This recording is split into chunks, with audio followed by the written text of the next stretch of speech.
What is it that makes one a hero? If humanity did not know before, the last 3 decades of war have most certainly shown us. Perhaps the hero's most striking feature is courage. Their bravery and audacity in the face of certain death, something we've become all too familiar with in recent years.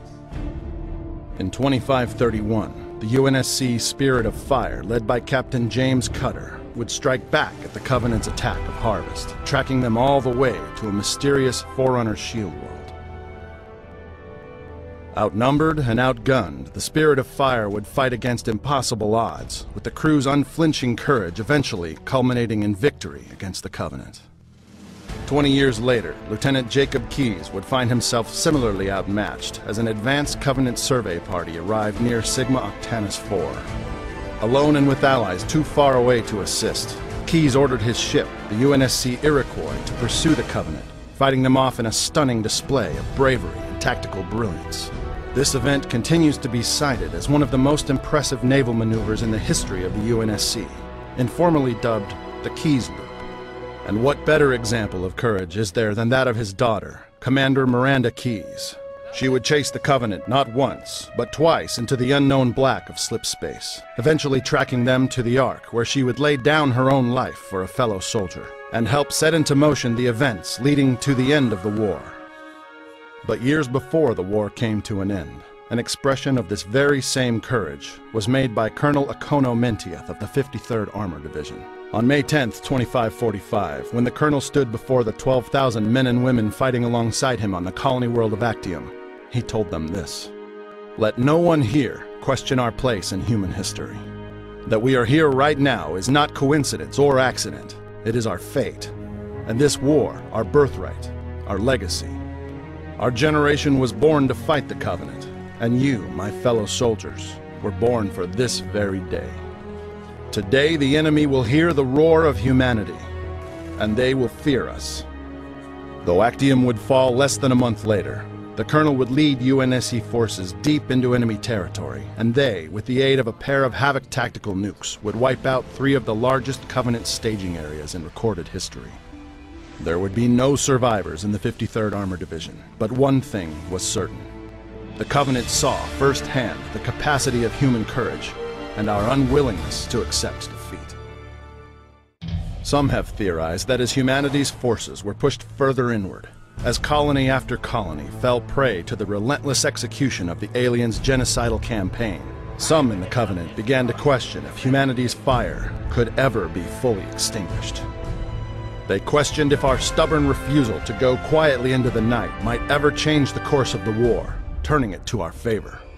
On world after world, our heroes stood their ground, fighting for every inch of soil, even as the fallout of nuclear winter smothered the very places we had once called home. Harvest, 2525, first contact. The Covenant's assault shocked us all, but it would be met with the steely resolve of Vice Admiral Preston Cole. For years, he heroically led the UNSC against the Covenant, meeting the aliens on every world they attacked, stopping them cold at the cost of many of his own ships, and theirs. Cole's resolve would eventually get Harvest back, but only after 5 brutal years of fighting both on and off the planet. Nearly 3 decades later, after this same determination had been proven on 100 other colonies, the Covenant would at last find Reach, a fortress world resting at the doorstep of Earth. It was here that teams on the ground and in space would fight to their very last breath, fending off insurmountable odds in the hope that our homeworld would have more time, that our species' survival could be secured. On October 20th, 2552, the Covenant would arrive at Earth. For nearly 2 months, humanity would defend against the aliens' overwhelming war machine, our resolve being tested to its very bounds. Then on December 11th, far beyond the border of our galaxy, this war would at last be brought to a close as human forces, aided by rebel elites, put an end to the Covenant's devastating rampage one final time. Humanity would survive, but its survival was not purchased in a single battle. For 3 decades, it was fought and bled for by countless men and women of the UNSC, whose fortitude and bravery stood in the way of what would have been our species' guaranteed extinction. Winston Churchill said some centuries ago that history is written by the victors.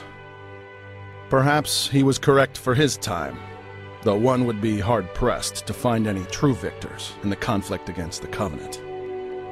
The trials of our Great War are burnt into the surface of almost every human colony. Our worlds reduced to ash, once defended by a faithful few against insurmountable odds. Perhaps now it is more correct to say that history is written by the survivors, whether victorious or not. The sacrifices of this war are so numerous that time does not bear repeating them all. Countless men and women of the UNSC fought and died for our species' survival, but a few of their stories have already become legend among those of us who live on.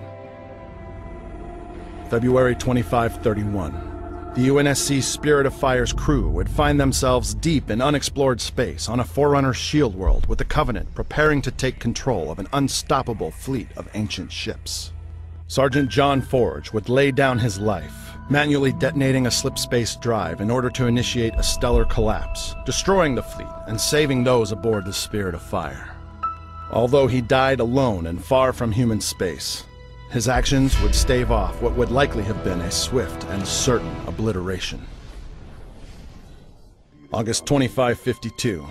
After 30 years of service, the Spartan known as George 052 would make a similar sacrifice, activating an improvised bomb near the Covenant supercarrier Long Night of Solace in order to buy the UNSC more time to defend Reach.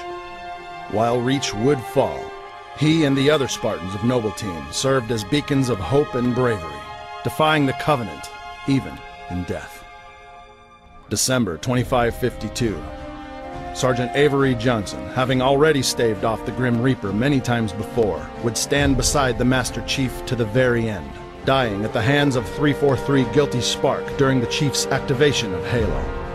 Johnson's sacrifice would buy the Spartan time to destroy Guilty Spark and end the battle against the Flood once and for all. And then, of course, there was the legendary Master Chief, who risked death innumerable times, sacrificing himself for all humanity repeatedly on the battlefield, without fear or need for fanfare. His story fuels the fire within all of us, and though we mourn his loss, we will hold to his profound example of unwavering bravery and self-sacrifice as we begin to face the challenges of this new world. Spartan 117 truly embodied all that it means to be a hero, and through all of us, he still lives on.